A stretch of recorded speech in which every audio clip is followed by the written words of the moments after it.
Now we stay in North America. China's Premier Li Qiang held a phone call with Canadian Prime Minister Mark Carney. The leaders discussed the strained relations between their countries in recent years. Li Qiang said these tensions were caused by unnecessary interference and called for improved cooperation.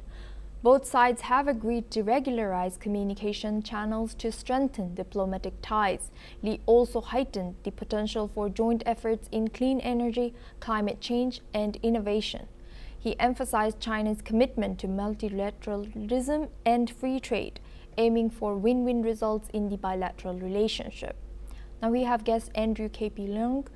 He's a China strategist joining us live from Hong Kong. Thank you for joining us today. Is this phone call between Li Qiang and Mark Carney a genuine reset or just a diplomatic theater, according to you? Well, I think that this phone call is long expected. You're talking about a phone call between President Xi and President Trump, right?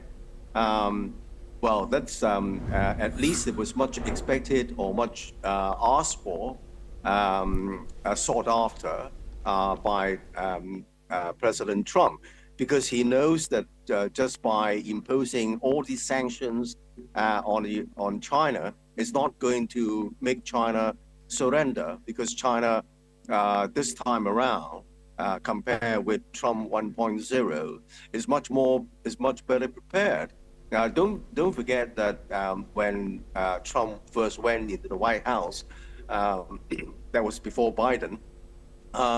President Xi already anticipated that something big is coming from a possible another Trump administration, or at least by the United States, because both parties agreed. There was a bipartisan consensus that China is now the biggest existential threat to American dominance. And then he directed the entire Chinese nation to prepare for this by pivoting towards services instead of exports, by growing its own technology or technological self-reliance. And all this caution or foresight is now bearing fruit. On technology, witness the DeepSeek transformation of the AI ecology. And then for exports is the China's pivoting towards the global south. Now, of course, it's not just the tariffs.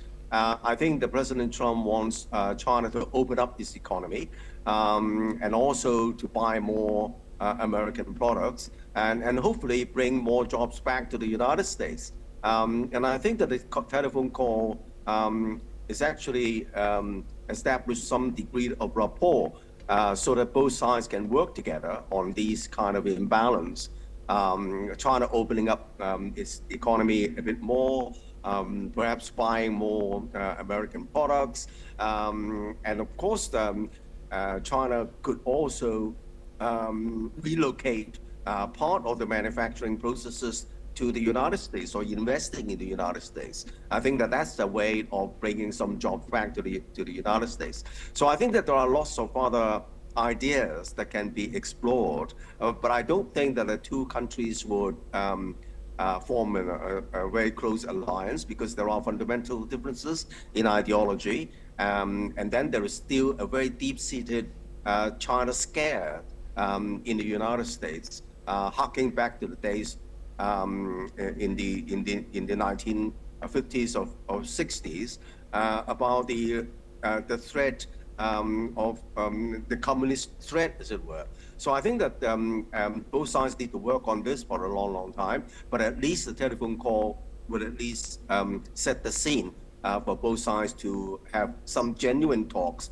And of course, during the phone call, President Xi invited President Trump to visit China.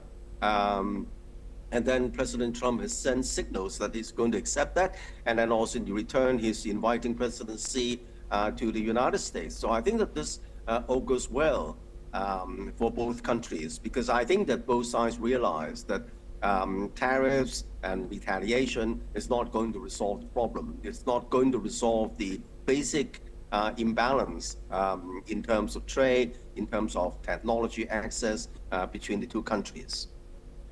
And going to the phone call and the comments, what specific unnecessary interference do you think Premier Li was referring to? Is it about Huawei, Taiwan, or is it about something else?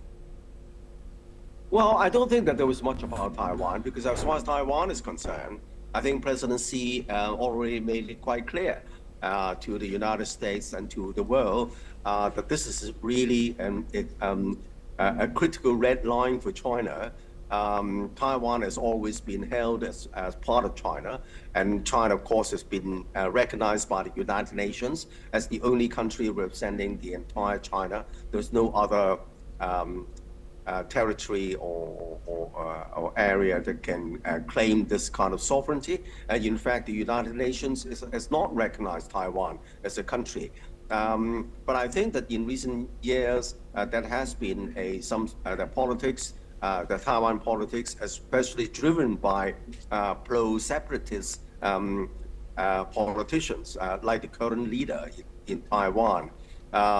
So I think that could be very dangerous. And this kind of separatism has been taken advantage of by the Trump administration, or even by the Biden's administration, some of the other hawks, to provoke China.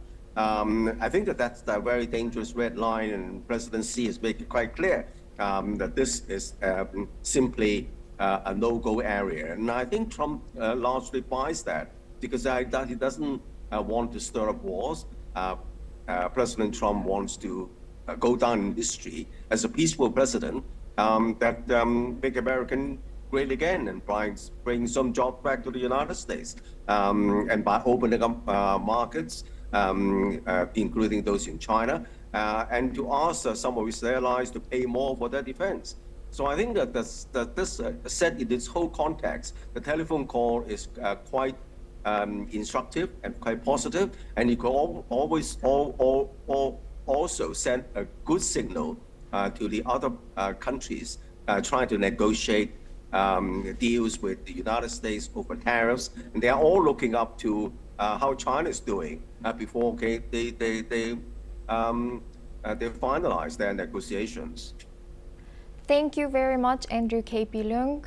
He's a China strategist joining us live from Hong Kong. And now we move